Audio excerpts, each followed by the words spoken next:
Welcome Strategy Battle Gamers to another GBHL YouTube channel video. You're here with your host GBHL James. No GBHL Jamie unfortunately this week because he's been very busy.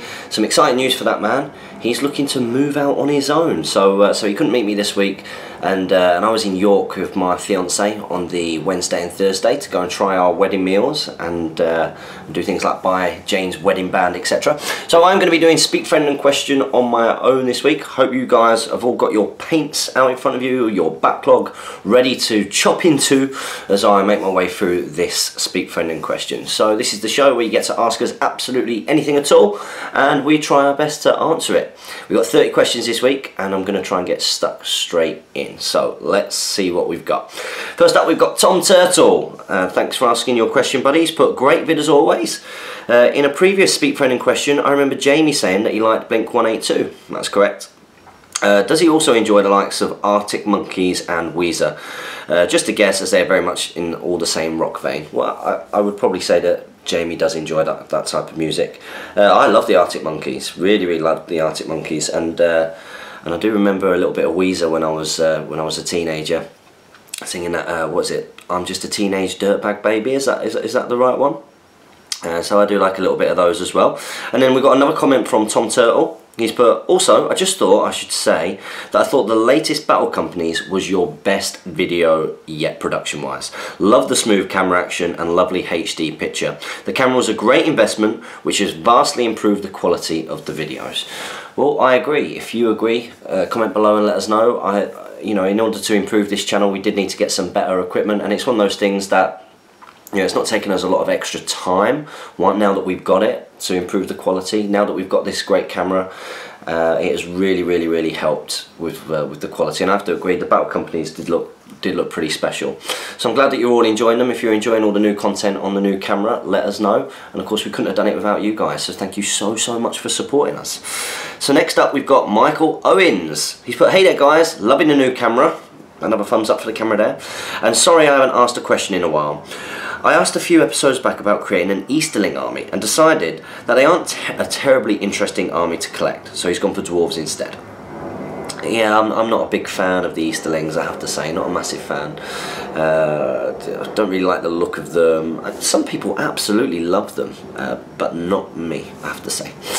And dwarves, there's a lot of dwarf armies out there. Very good beginner army. They tend to sort of be quite a forgiving army to start with. He's picked Thrain as his leader with Warriors of Erebor, and he's got a King's Champion leading some Iron Guard, my Hit Stuff and It Dies group. So far, and was thinking of another warband to try and include some range, like Rangers or something. Either this or to include a Dwarven Ballista, as they're uncommon in armies. What do you guys think? And why don't we see many bolt throwers, etc. around? As always guys, keep up the good work. Well, Jamie's probably a better person to ask than me regarding why we don't see bolt throwers. I'm guessing because they take quite a chunk of the army, and because of how deployment works, you know, and you can end up being quite close, they might not have as big an impact on the game as you would hope for something which is costing quite a bit of points. So maybe that's the reason. I mean, maybe we will start to see some more of them in bigger games, but I think it's more to do with how the scenarios work. You know, most of them aren't just two armies in a pitched battle. A lot of them are more to do with objectives, etc. So that might be why we don't see them as much. In terms of getting some range, what do I prefer? Dwarf? You could get yourself some dwarf rangers for the increased shoot value, or alternatively you could get some dwarves with bows.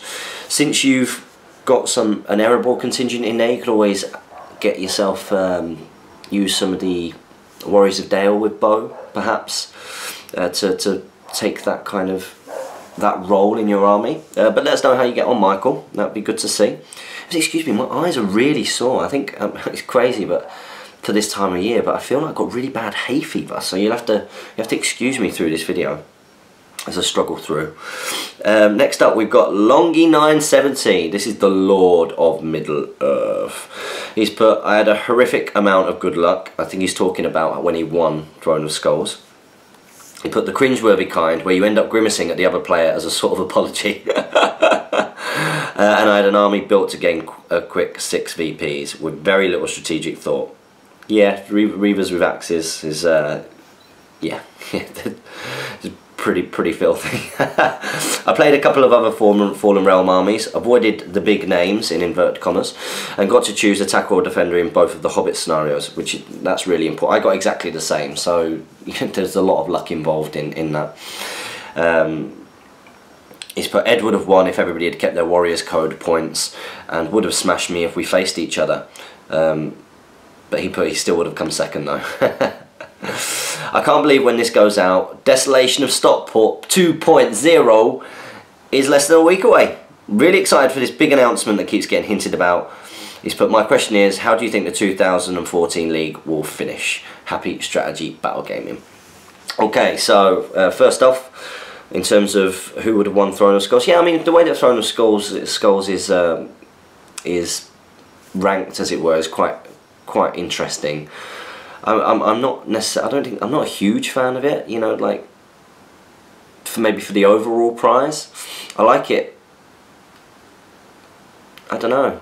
In terms of your category winner, then yeah, that makes sense. You know, how much more, how better have you done against other people in your category? But do I really like that, or would I prefer like a straight shootout? I'm not too sure. But yeah, you did really well, and I hope you do well at Stockport 2.0. And yet, that is less than a week away. And if you bear with me 1 second, I'll be able to show you something very exclusive, because as well as the tons of prizes that we've got with the prize support from Element Games, where you can win yourself lots of vouchers if you come first, second, third. Best Army is nominated by our sponsor, Best Army is nominated by everybody else. Got a ton of prizes in there, but we've also got some other prizes as well. So if you give me 2 seconds, and you should be able to hear me come through in a second with some of these prizes. So I'm just picking them all up now. This really is an exclusive first look. Jamie hasn't even seen these in person yet. So I have managed to pick up some extra prizes for everybody. Well, not for everybody, but for our winners. So first up, what have we got here? Oh, it's Glamdring! A Glamdring letter opener right there. And the winner of our tournament of Stockport 2.0 will get to come up and we'll get to choose which of these weapons that they want to go home with. We've also got Legolas's Twin Elven Blades. So let's have a little bit of a look here. Oh, look at that. This is going to be another one of the prizes at DOS. So what do you think about that, guys? If you've not got your ticket yet, there are still a few places left. It's the biggest independent tournament that the world has ever seen. We've got nearly 60 people, which is pretty good. That's the other Elven Dagger. And finally, I've also got here the Sting letter opener as well. So some great prizes on offer, and hopefully, well, they will of course go to the deserved winner, and first, second, and third. So we'll get everybody up once they've placed, and we'll give them the vouchers that they get for winning, their certificates, and then the winner will get to choose which of the 3 he wants. Second place then chooses, and third place is left with what is remaining.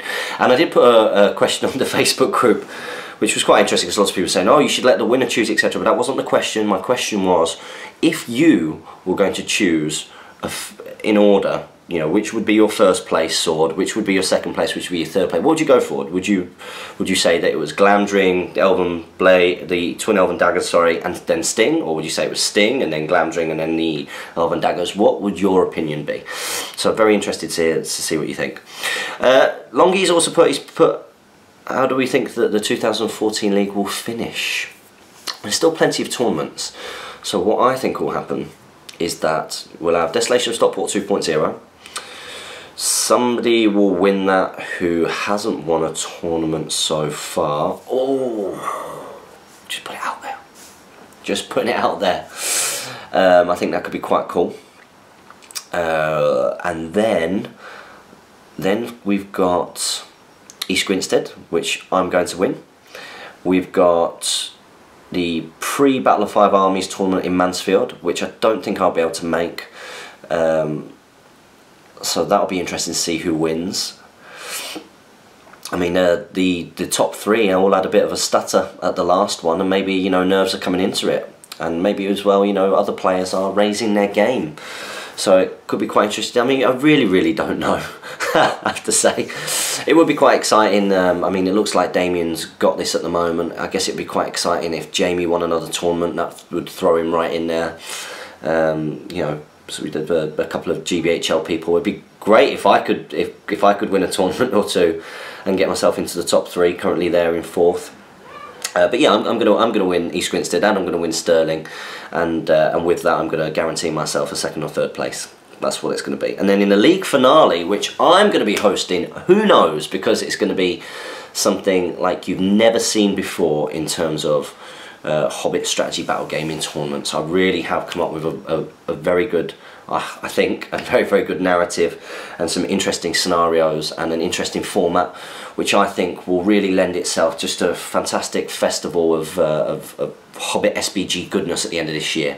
It'd be really interesting to see which of you guys are going to come down and get involved in. I would love you all to come and support that. It's my first tournament running on my own. Of course, I've done that so that Jamie can play, because he'll be in contention. So it'd be great to see who's going to try and make it to that league finale. And that's another reason why you need to get yourself to Stockport 2.0, because early birds will only be available, I'm saying this here and now, early birds will only be available for people who are able to come and pay by cash at Stockport 2.0. And one of the reasons for that is that there's no extra cost to us, to Element Games, and that is kind of like the reward really of trying to get your tickets there, or get someone to get your tickets there. So get yourself down. Okay, next up we had a comment from Hacker Metal. He put max resolution for me is coming up at 480p. Yeah, we filmed the Q&As in a lower quality video because we don't expect you just to be watching our faces in high definition. So this should be 480 by 840, I think it is. Next question is from Steve Crow. It was good to see him this week. I managed to get down to Northwest Gaming Centre and film a couple of battle reports. One versus a new lad. I asked him which army he would like to use. I named a few of my armies. He wanted to try all-mounted Rohan, so fair play to him. He's never played before. And I asked him what he wanted to go up against, and he wanted to go up against Gandalf and the Eagles. So he got thrown into the deep end with some special rules, but that doesn't mean it was a foregone conclusion. It was a fantastic battle. Keep an eye out for that battle report. So I did see Steve there. Unfortunately, he had to get off before I could get a battle report filmed with him. But I filmed the other Jamie, who you've seen in a Q&A, versus a new player called Dave Nolan, who's going to be attending the second day on our tournament. And again, that was a great game. So lots of battle reports for you guys to look forward to. Okay, Steve's put, hey lads, thought I'd pipe up, seeing as it's been a while and you've got a new mate, non-GBHL Jamie. He's a terrible fellow, you know. Only kidding, he's a gent. Yeah, those two have been spending a lot of time together. So, just saying. In regards to the, maybe they'll start a channel of their own. That could be cool. He's put, in regards to the subject of piercing strike and modelling axes on things that weren't originally supposed to have them, I'm a firm believer of the fact that you shouldn't be able to add weapons to the model that they didn't have, or a version of that model didn't have originally. For example, converting Warriors of Minas Tirith Spearmen to have a sword or vice versa is fine, as you're just trying to play with the poses to no advantage whatsoever. But adding axes to them, I wouldn't like. Yeah, I agree with you. That's one of the changes that I would make. That a model has to come with a weapon that's either in its war gear or it's modelled with. Just to stop people from exploiting things like piercing strike, which was clearly invented for dwarves. Clearly invented for dwarves. He's put, I think if Games Workshop actually gave the hobby some attention, like they do 40k or Fantasy, then they would definitely not allow it at all. I personally think it's just an oversight that the source books don't have in the war gear section the weapons available to each mini. As in old Harad source book, the Reaver profile specifically states 2 swords and not just hand weapons. Well, maybe, but isn't it more to do with the fact that Special Strikes only came out with the Hobbit rules, and that's why in all the new books the weapon profiles are listed? However, in the old source books, of course, there wasn't any Special Strikes. It didn't really matter what you modelled things with. So now on the subject of Jamie's woses, and him getting quite a bit of stick for them, lol, he's put, I'd say go for it. The reason being, it hasn't been addressed properly thus far, and a lot of people are doing it. The above is just my opinion on the matter, and other people may or may not think differently. I personally don't have a major problem with playing those woses, as like I said, the rule is very blurry and hasn't been cleared up. I think maybe putting it to Games Workshop directly by enough people may provoke a response. Until then, it's not breaking the rules; it's just being very competitive. Yeah, I would agree. There's nothing wrong with it, and I think the way that I explained it regarding Jamie's position is, Jamie is he's up there. He's looking to win the league. He wants to win the league. Of course, he's in it to win it, and other people are doing it, and other people are trying to get as many advantages as they can, and it doesn't make sense for Jamie not to, considering he's not breaking the rules and other people are doing it. So, you know, it's a consideration even in my own armies. You know, I know I get called out for the Reavers with axes, but I've never played with them apart from battle companies, and that wasn't the reason why they got converted to like that in the first place. It was more to do with the fact that, and this was more of a cheesy decision, was that I really wanted the sword maces on, and it was after speaking to Sam Page at the first Titans event I went to, Shadow and Sorcery, and we were talking about his dwarves, his Erebor dwarves, and he said, you know, of course, you know, I'd much rather that they had swords, because then of course they could feint and there's no point piercing striking, because then you're sacrificing the high defense. And I thought, oh, do you know what, that would look really cool as well, you know, with the sword maces. So that's why my Reavers have got axes, because they've got the axes of the dwarves, and then the idea was obviously to give the swords to or to make some swords for the dwarves. But yeah, I mean, I think, but I even take that consideration. Like, I make sure that the Westfold Red Shields that I choose to bring out tend to mostly be carrying axes, and when I replace the foot model of the, you know, if I get dismounted, I'll give it the one with the axe. So it is a consideration. I think the issue comes when people are like gluing an axe to something, and I think that might be where the controversy with the Woses and Gambari Gang comes in. But he's in it to win it, and it's other people are doing it. It's not against the rules, so why not? So thanks for that, Steve. Next up we've got Bradley Cobden. He's put, thanks guys, I've slightly changed the list because of the Palace Guard only being 10 in a box. This week's question is, have you thought about how many points the league final will be? He's put, on EBOB they have a giant eagle and a pony that looks a bit like Bill. There you go. So if anybody's looking for a giant eagle or a pony, you can go onto EBOB, but do bear in mind that some tournaments might allow it and some might not. So and yes, I have thought about the points for the league finale, and again, yet another reason, if you've not already got tickets for Stockport 2.0, to come along, even if you come down to support the event and just get involved with the social side of it, is because you will get a first look at the rules pack for the league final, which isn't going to be a Desolation of Stockport event, because it's not me and Jamie running it, but it might simply just be called the league finale. You don't know, who knows yet. But you will get a sneak preview of what the league finale will be at Stockport 2.0. So if you're not going, get one of those last tickets booked and come down, and then you'll be able to see it all, and you'll be able to see all of that be released, as well as some other exciting things which are happening. Okay, next up we've got Matt Rondo. He's put, hey there guys, in regards to last week's question about music, I don't think I posted it twice. I may have just not heard someone else who already asked it, and asked it myself thinking it hasn't been answered yet. Thanks for answering it anyways. Question, what is your dream scenario to play? Myself is a Helm's Deep game where you play every scenario at the same time. Thanks again guys, keep up the good work. Running out of questions for you guys, so I apologise in advance if I don't post a question later on. Well, we answered that question last week. Just saying, might be an idea to watch the full Q&As. Because we both said that we would love to play a Helm's Deep scenario. We would love to play Helm's Deep and play it out. So that's our answer.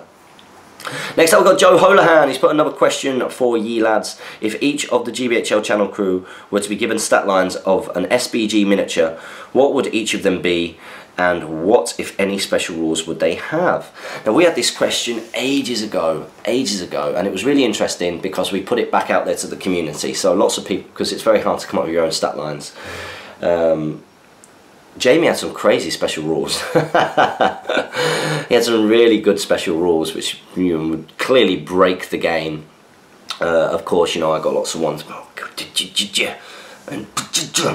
about, you know, strength 10, you know, defense 10, 20 might, fight 10. Sounds about right for me. No, but we can't answer them for ourselves. I think if you guys want to make up stat lines, you will have to post. So if you've not made up a stat line for me, Jamie, and GBHL Damien certainly hasn't had one, then maybe you should, for the next week's Speak Friend and Question, maybe put a little thing in of what you think that each of us would be. So thanks for that, Joe. Next up we got Brad, Thy Hipster. He's put, hey guys, sorry it's been so long. Quick question. Good to have you back. He's put, I've been thinking about getting my dad into the tournament scene, but I think he'd benefit if we could both use the same force as we are both new players. Would this be okay? Keep up the great work. You'll have to ask other tournament organisers, but if you wanted to come to Stockport 2.0 at the end of this week, then I don't think that would be a problem. You just buy one ticket and you could both come along and play that. I don't think anybody would have a problem with that at all. Of course I'll have to ask Jamie. But okay, next up we've got Jeremy Smith. He's put, hey guys, I haven't asked a question in a while, so here I go. Well, you should be First Stager Smith, because that is your duty as a First Stage subscriber. You'll remember that. He's put, do you know of any USA Hobbit leagues? How can I go about forming the Great Lakes Hobbit League, the GLHL?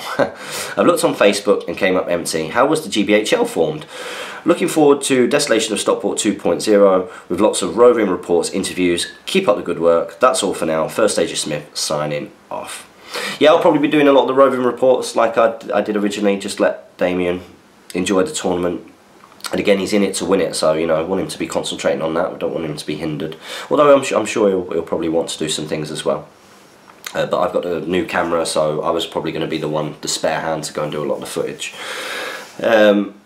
In terms of any USA Hobbit leagues, no, I don't know of any. Obviously, the USA is such a huge place that really you need to start off with your local sort of gaming groups. I mean, the Great British Hobbit League, how did that? I'm not exactly sure how it started. I mean, it must have just been a few guys who were going down to the grand tournaments and becoming friends and arranging independent tournaments from that. But really, the Great British Hobbit League only exploded onto the scene this last year. And that's because a lot of people who are involved in the hobby either got their gaming clubs to support it, and a few guys who are involved in the hobby found venues that they wanted to organise. So last year there was tournaments in scout huts and all sorts. But I think it takes, you know, you really, it's going to be very hard for you to come up with like a USA Hobbit League, but you might be able to do something interstate. But even then, the states are massive. I mean, I would focus first of all on trying to find local gamers and maybe start a local league, like in a town, in a club, and kind of try and grow it from there. That would be my advice. The best way to find people in your area is to comment on the Facebook group. Is to comment on the Great British Hobbit League Facebook group, to go onto the forums like the One Ring and try and find local players, go onto their population finders. That's always a really, really good way of trying to find another player. So I hope that helps Jeremy Smith. Next up we've got Luke Davies. He's put, hi guys, I've recently got into the hobby and I'm loving the videos. Learning the rules as I watch. Fantastic. I know you are based up in the northwest of England, I believe, but I'm wondering if you know of any groups or anyone based in South Wales, preferably near Cardiff. Keep up the good work and look forward to the future of the GBHL. Yes, there are some people who are based down in the southwest, and again, the best way to find them is to go onto the One Ring Population Finder or go onto the Great British Hobbit League Facebook group and just post where you're from, and I'm sure you'll get a response. Add them as friends, send them messages, and try and organise yourself a game. But yeah, there are a few guys from down that way. There was even going to be a tournament was it going to be in Cheltenham, Gloucester way, which I know is sort of down that way, as the league finale, and when that cancelled, that's when I stepped up. So next up we've got Steve C, Stephen Crow again, wow. He's put another question, seeing as he's on a roll. He's put, it's almost a year since that Rohan versus Wood Elf matchup. Will we be seeing an anniversary rematch? I just posted this on the Facebook group so you can't dodge it. A rematch, eh? Well, I don't understand why you guys like want to put Jamie through that kind of torture again. I mean, give the man a break. Look how many times he's lost to me. I mean, I don't think he could ever recover from his Wood Elves going 3-0 down to all-mounted Rohan. That'd be horrendous. I think he would bring the Woes Elves next time as well, which would be interesting. Do you know what the issue with us doing a rematch of that, which, you know, we could do. There are a few issues with it really, but the issue with us doing a rematch of that is that, one, it's something that we've already done, you know, that battle. Two, because there's so much on the line in terms of bragging rights, it would become very competitive, and therefore we will be playing probably in a way which is very kind of beardy, I suppose, trying to outdo each other. I'm not sure whether that would make for as much of an entertaining battle report.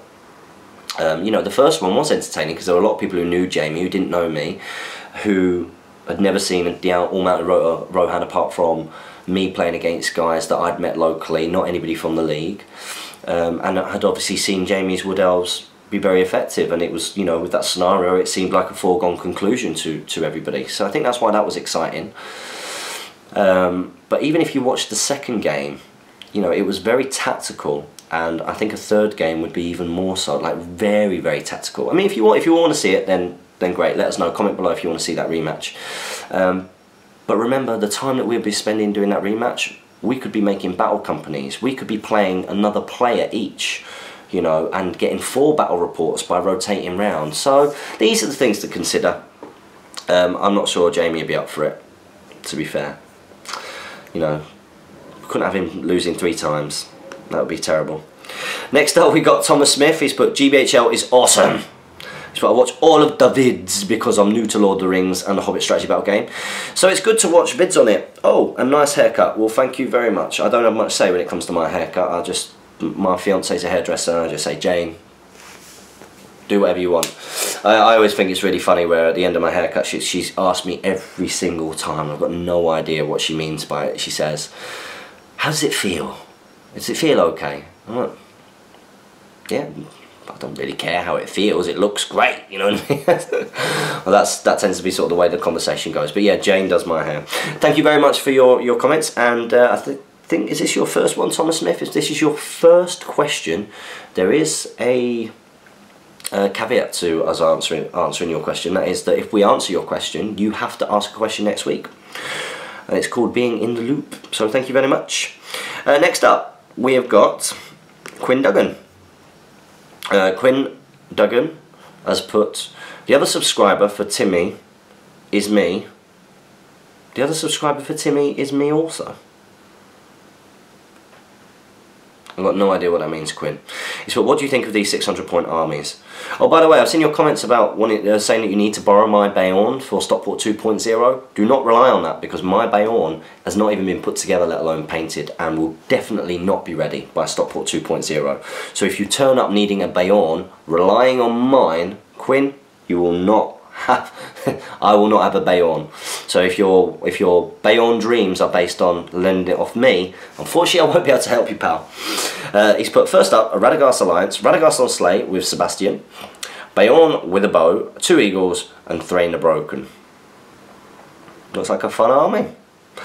Next up he's put, for Gondor, if you did a Gondor 600 points, he's put Faramir, Shield, Heavy Armour, Armoured Force, Denethor, Baragon, Damrod, a warband of 6 rangers, 6 with spears, 2 warbands of warriors of Minas Tirith, half with shields, half with shield and spears, and 9 guards of the Fountain Court with shields. Yeah, that looks good. The Gondor list looks really good. The Gondor list would be more competitive, I think, than your other one. Oh, and Quinn, this is where I've seen it. You put also, I need to borrow your Bayonne for Desolation of Stockport 2.0, James. Unfortunately, it's not going to be ready, Quinn. I am actually working on my Evil Isengard army for Sterling. So that is my current hobby focus. So I'm sorry about that, pal. Next up we've got Davey. You're going to need to put hi again, lads. James, it's okay if you can't do an Irish accent. Jedward can't either. We came back at one of my instructors, Neil, he's Irish. In fact, I'm supposed to be going and watching the whatchamacallit, Kerry versus Donegal. I'm sure he's from that kind of way. Donegal, is that right? In the Gaelic football. I'm not feeling too great, to be honest, and I've missed the second half. Sorry, missed the first half, so I'm not sure whether I'm going to make it down there, unfortunately. But yeah, we came in after having a pint with him last night, and has anybody seen Through the Keyhole with Keith Lemon? If you're in the UK, you might have seen that.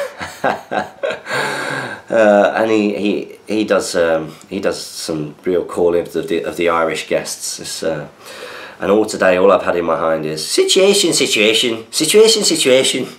which is what he does. So I hope it's incredibly offensive. I'm very sorry. So no, you won't be getting any Irish accents off me, as you can see. That's the situation. He's put, yeah, I know Wog Marauders are broken, which is why I have 5 of them in my Goblin army for Sterling. I hope my all-mounted Rohan crush and destroy you, you cheesy scumbag. He's put, my friend would like your critique of these lists. Okay, so he's got a Shagrat. Oh, also, guys, when you put up any lists, just make sure that you don't have the individual points values, just because of Games Workshop rules regarding IP, etc. You can put total points values, but not how you've done here with the individuals. Sounds like me being really pedantic, but I know that they can be quite hot on that, and it's a rule on the Facebook group, it's a rule on the One Ring forums, so I think it should be a rule on the channel as well. So you've got Shagrat, 6 black guards, 6 Mariner Orcs with Spear and Shield. That's strong. Blackguard Captain, 6 black guards and 6 Mariner Orcs with Spear and Shield. That's good. An Orc Shaman, 12 Mordor Orcs, 6 with Shield and 6 with Spear. That's alright. Mariner Orc Captain with Shield, 11 Mordor Orcs, 5 with Shield, 6 with Spear and 1 Mariner Orc with Shield. 800 points and 65 models. It looks very strong. Looks very, very strong. I wouldn't want to play it. Oh, mind you, it does look strong. It'll be tough to crack. And also, you've got your good army for Sterling. A friend. This isn't for a friend, this is for you. Is this your friend who's coming to Sterling for the 800 point tournament? Good and evil, yep, I think so. Next up, you've got Boromir, Lance, Shield and Horse. That's good. With 12 Ministerial Warriors with Spear and Shield. Okay. Faramir, he's got Lance, Shield, Heavy Armour and Horse. That's good. 6 Ministerial Warriors with Shield and 6 Rangers with Spear. Okay. Denethor, 6 Ministerial Warriors with Shield and 6 Rangers with Spear. 4 Long and 12 Axemen of Lossarnark. Total 800 points and 52 models. Yep, that's pretty strong. His question for this week is, can the Axemen of Lossarnark piercing strike without going two-handed? Now, this is a very good question, because this only came up relatively recently, and I didn't know the answer until then. I thought that they could, because you can use the, choose to use the axe single-handed. Well, unfortunately they're armed with a sword. Now, they've got a sword by their side, and if they've got the two-handed weapon, in order to use the two-handed axe, they have to go two-handed to piercing strike. That was what we got told, and we think that that's right. So no, I think we were playing it wrong. And in fact, if the two-handed weapon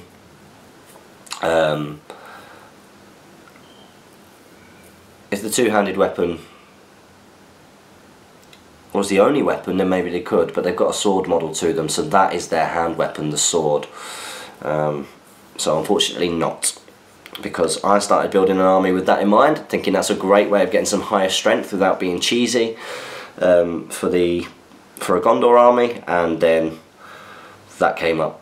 So anyway, I hope that helps, Dave, and I look forward to meeting you in Stirling. Next up we've got Lewis McDonald. He's put, hey there guys, great video as always. My question is, what is your favourite line from any of the Hobbit, Lord of the Rings films? Mine has to be when Gimli shouts, "Not the beard!" in the Fellowship, comedy gold. Oh gosh, favourite line? I do like it when I love the Smaug monologue in the new Destination of Smaug movie. But I love that in the books and in the animated version. I love Smaug's monologue, you know, about his breath, death, and his wings, a hurricane, and all that. It's very good. I have to say, in the movies, a bit that sort of got me tingling is when Bard recites the prophecy. The King of the Silver Fountain? Is that right? The king under the mountain will come unto his own. That poem, I thought that was pretty good. A lot of the stuff from the books in The Hobbit I really liked, like when Gandalf meets Bilbo, and that's pretty good. In the Lord of the Rings, what's my favourite line? Gosh, that's a really tough question. It's a big book, big movies as well. You've got to love like Theoden's rousing speech before the ride to the Rohirrim, you know, and Eowyn saying have courage and all that kind of stuff. That's all really cool. Yeah. You know, or maybe that moment when Aragorn says, you know, you bow to nobody, which was pretty cool when he says that to the hobbits at the end. So yeah, that's probably what I think. That'll be really interesting to see what the community thinks. What do you guys think? What's your favourite line from the movies or the books? So next up we've got the Prancy Pony. He's put, thought I asked a question last week, but oh well. By the way, having some problems sharing. That's interesting. Do you have any idea when your subscription service will be up and running, and will it be on a website like Mini Wargaming's Vault? No idea when it will be up and running. I know that YouTube has always trying to set up some kind of subscription service for YouTube.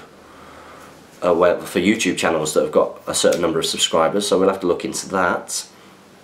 But yeah, it probably will be on a website, because doing things like unlisting videos and maybe like emailing out the link is all well and good, but then you could all just share the link, and you know, I'm not saying that people would, but you know, it's not really the way that we want to do it. So yeah, working on a website where you have to log in, and you can only get into a certain area if you are a certain level of member, then that would be probably what we would do.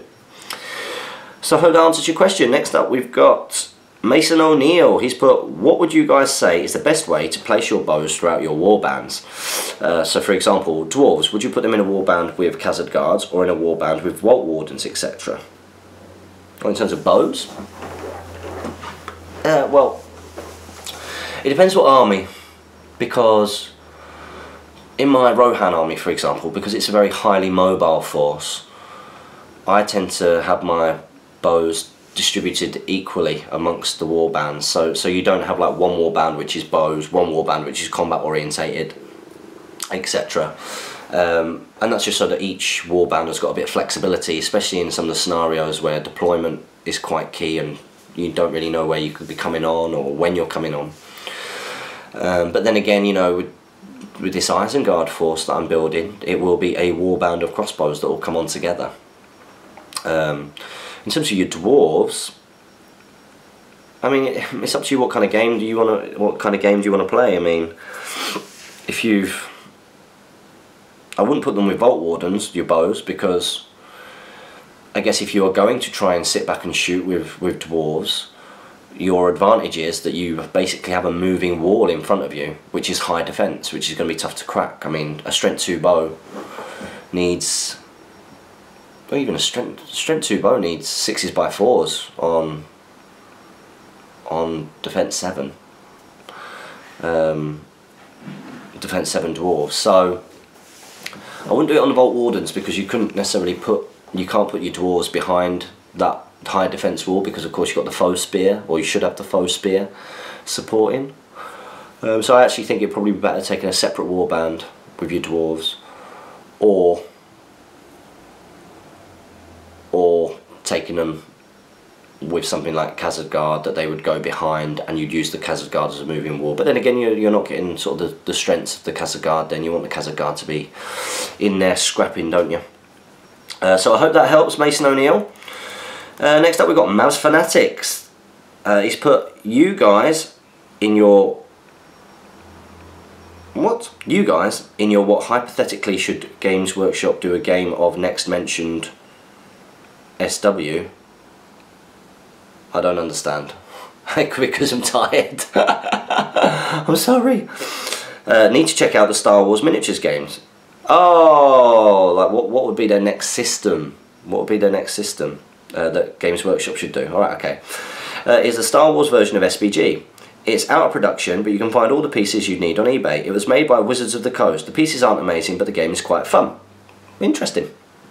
And my question this week is, which member of the Fellowship or Thorin's company is your favourite in the films? Mine would be Boromir due to his heroic sacrifice in the Fellowship Extended and his scene from the Two Towers Extended Edition at Osgiliath. My favourite member of the Fellowship, originally it was Legolas. I like Legolas, Gimli. I like the three hunters, Legolas, Gimli and Aragorn, and that relationship. I mean, you've got to love Gandalf. Gandalf's part of the Fellowship. You've got to love Gandalf. Gandalf's amazing. I wasn't a big fan of Frodo. Not a big fan of Frodo, I have to say.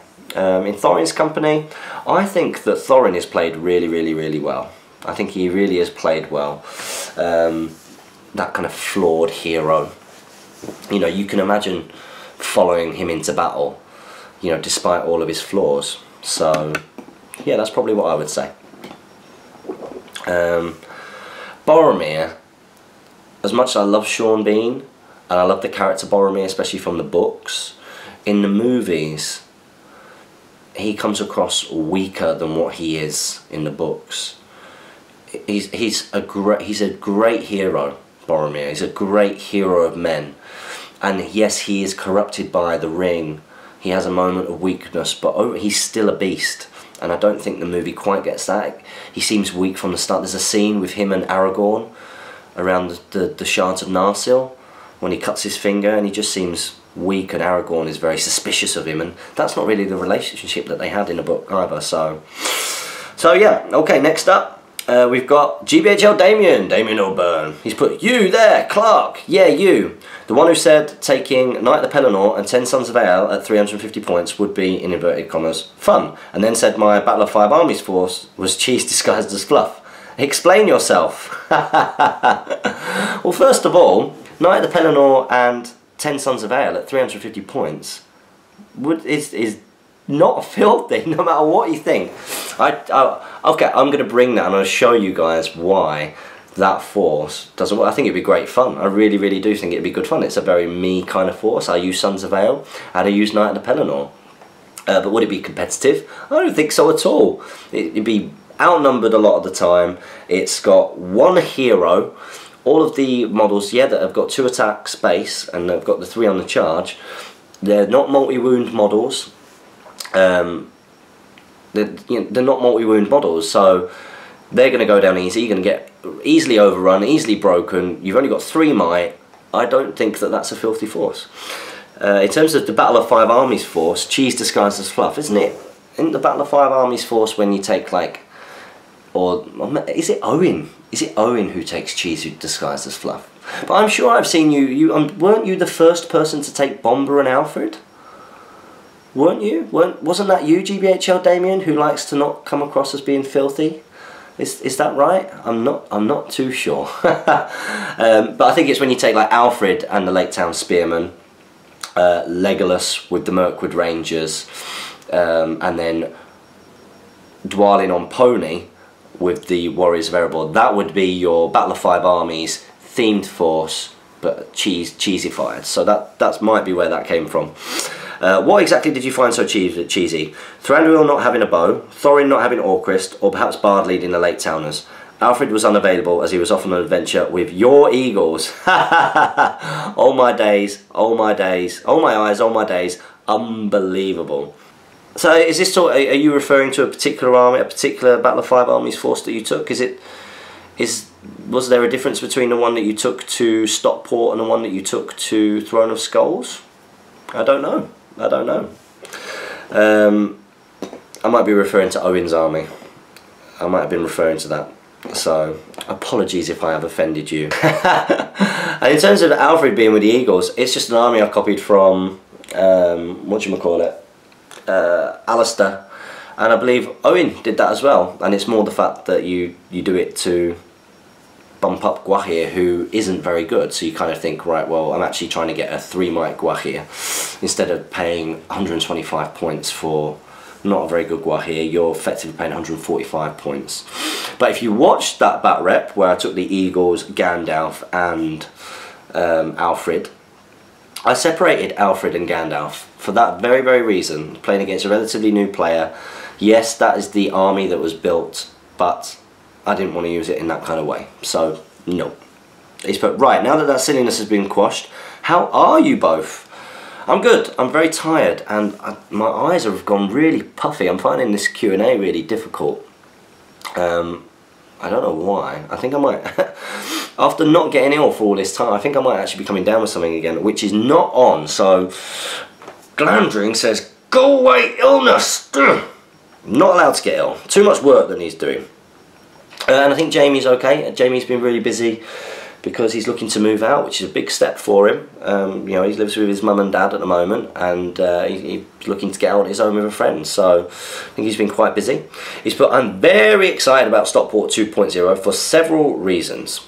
Yes, me too. It's going to be amazing, and you've got some big reasons to be excited. I cannot wait for the unveiling that will be. And guys, if you don't know what I'm talking about, there is an amazing quite humorous SBG trailer video in our backlog. I suggest you go and have a look at that and make of it what you will. But you will only find out at Desolation of Stockport 2.0 exactly what that is. As I said in the Facebook group, definitely the most exciting thing to come into the hobby since me. So yeah, I'm really looking forward to that, mate. What manner of merriment can we expect on Friday evening? All being well, we'll be getting there around 10 and I will need beer. Keep up the great work, chaps. Great to see Battle Companies back. Dubakar! Yep, good to have Battle Companies back. We have missed it very much. Good to film them. They're great fun. They're relatively straightforward videos to film and edit, etc., especially with a new camera. On the Friday evening, I think it's going to be sort of go and get some drinks, get something to eat. We'll be setting up during the day, filming some battle reports, etc. But yeah, we want to see as many guys down at the Northwest Gaming Centre getting practice games as they possibly can, and then we'll all go and get something to eat. I think that would be a good idea. On the Saturday night, we're all going to be going over to Amici's, hopefully. Hopefully they accept my offer of taking my credit card details as a guarantee, really, for the fact that 50, they wanted a deposit, and I was like, well, I think Jamie was like, we can't get a deposit off 50 odd people from across the world, you know, just to give you cash now. So well, I'll have to go and sort that out. And then of course going to do a bit of a quiz as well, which should be good. There is of course the unveiling, which you guys talk about, which should be pretty amazing. We'll be doing a live Q&A at some point over the weekend. So yeah, it's going to be a great weekend. Hopefully it surpasses the amazingness that was the first Desolation of Stockport. Lots of great prizes now as well. So thanks for that, Damien. And the ever continuing war of words over who is filthy and who is not, and who is trying to hide that they're filthy and who is not. And that, don't get offended, that could reference either of us, couldn't it? So next up we've got Wobachika. Wobachika's put, my question this week is about the raffle prize I won. It's addressed to Dragon. Unfortunately I'm not a dragon. Does this mean I have to return my lovely Grimhammers? So this is Stephen Denby. No, it does not mean that at all. On each of the envelopes I sent out, above the name, so Stephen Denby should be on there, I put in quotation marks a quote which went along with the models that I sent. So the Gandalf that I sent out to James Richardson, what did that put? I'm sure it said Fly You Fools. The Bard that I put out, Did that have say you have no right to enter that mountain or something along those lines? Might have done. Tariel, are we not part of this world? I think I might put on that. And for the Grimhammers, I couldn't think of anything apart from that opening scene where Smaug in the first movie gets into Erebor. That's when you see the sort of heavily armoured dwarven guards outside, and of course Thorin shouts, "Dragon!" So that's what I put on your envelope. So I hope you like your Grimhammers, my friend. Make sure you get a picture up on the Facebook group when you've got them all painted up. Next up we've got Generation Shift 92. I'm going to lean back a little bit because I'm feeling a bit grim. He's put, "Hey guys, great stuff guys. Been trying to get my army done for Desolation of Stockport 2.0. Good call. So my question this week is, would I be able to proxy Frodo and Sam in orc armour as 2 orcs with sword? This is for my Kirifungal themed army. My army blurb is below. I blurred a little of the timing to make my army themed and just plain cool." That's a definite proxy. So I'm not sure whether you could do that, to be honest, pal. I mean, I think it's really cool for friendly games, even for filmed battle reports. But in a tournament, Frodo and Sam in orc armour are Frodo and Sam in orc armour. They're not orcs. There are models for orcs. In spite of the fluff, it might confuse your opponents. Even though it's obviously an evil army, I would say no. I would say no. But it does sound cool. After escaping the clutches of Shelob, Samwise heroically rescued Frodo from the Tower of Kirifungal, but all is far from safe. The fighting in Kirifungal has been momentarily quelled by the arrival of the Orc Taskmaster for the inspection of the Red Eye. There is no telling how long this alliance between Orcs and the Uruk-hai will hold, but to face the powers of newly found enemies marching swiftly ever closer, the breeds must pass aside their differences. The great leader Shagrat and Morgul Rat Gorbag each command warbands of bloodthirsty fighters. They are a mix of ill-trained orcs, a poor but effective rabble, and the skilled and even brutish Mordor Uruk-hai who show no mercy. But all have the same ultimate goal, to serve the Black Hand and plunge Middle-earth into a second darkness. Carrying the fate of the Free Peoples and the Kingdom of Men, Frodo and Sam must convincingly blend into this dangerous force. To avoid detection of the ever-watchful Taskmaster, the hobbits must not only clad themselves in rough, crude orcish armour, they must adapt their mannerisms and even ruthlessness. The road ahead is not easy for travellers, but the fate of Middle-earth depends on it. This being the case, could I proxy Frodo and Sam as 2 orcs with sword? Just sword, nothing else but fluff related here. Thanks guys, and happy hobbying, Matt. I would say no. Other tournament organisers might say yes. But what I would say is bring that fluff with you, and when you put your army up for best painted, make sure you bring the Frodo and Sam in orc armour, and then put them in for when you're putting your army out for best painted, because then you're still being rewarded for having the fluff. But I think in terms of the game itself, it's a bit unnecessary. And Frodo and Sam running around, you know, even though it's not Frodo and Sam, it is Frodo and Sam, but them running around as orcs, killing good models, you know, that doesn't feel quite right to me. So I would say no, just because it is just a blatant proxy and it could confuse your opponents. But cool theme, make sure you bring them along. So next up, Jamie might disagree with me, but that's the way that I would go. Oh, sorry, my laptop has gone strange. What's going on? There we go, that's better. So only 2 more questions.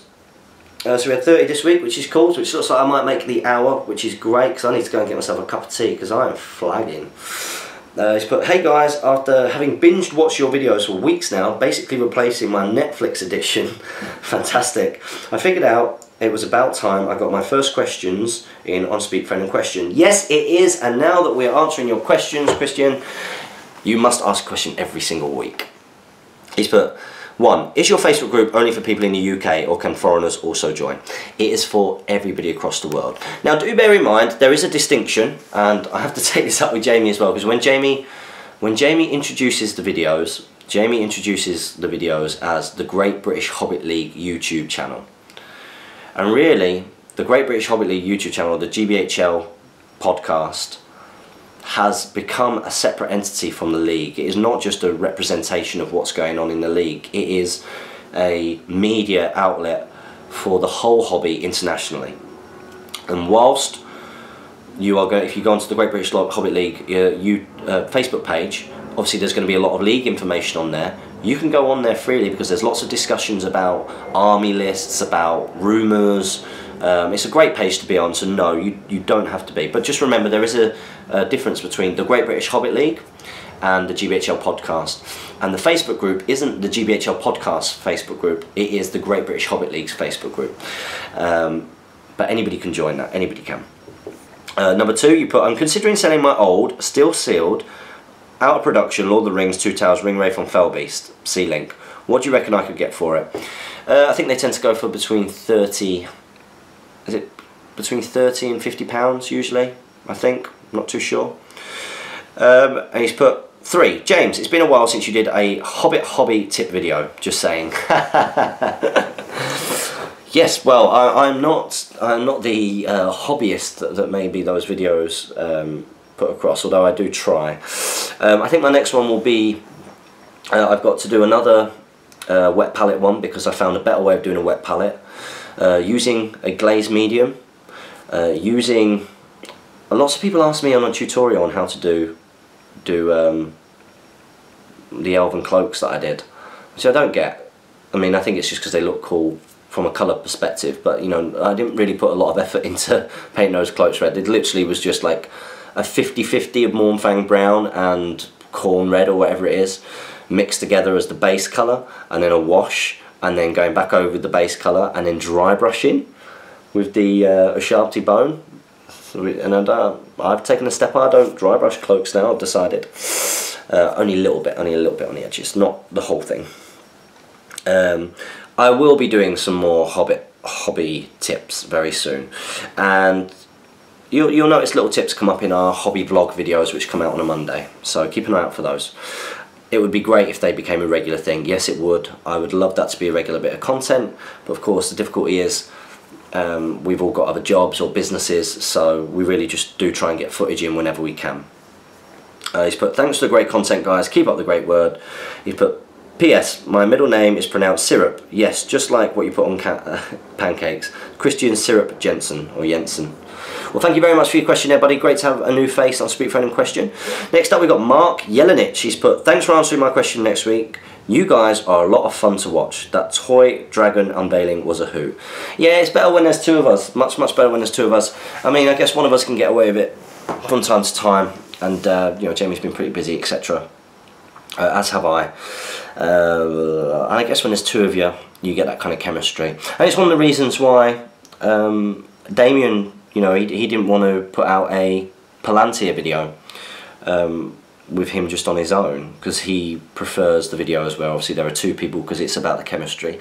And I understand that, At the same time, because this is just us answering questions, it makes this format a lot easier to do than sort of the discussion based program which the Palantir is briefed to be.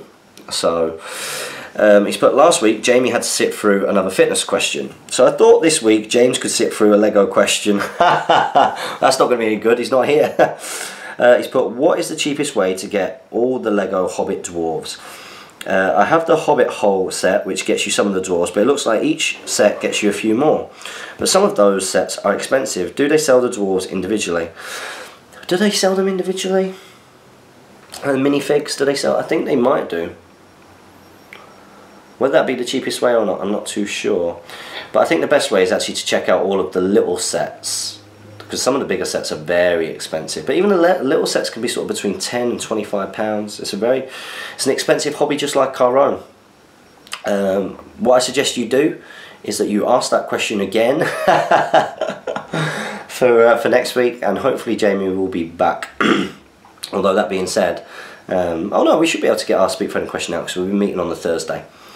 So guys, apologies for the lack of Jamie. I hope that I've done okay, considering I feel pretty run down.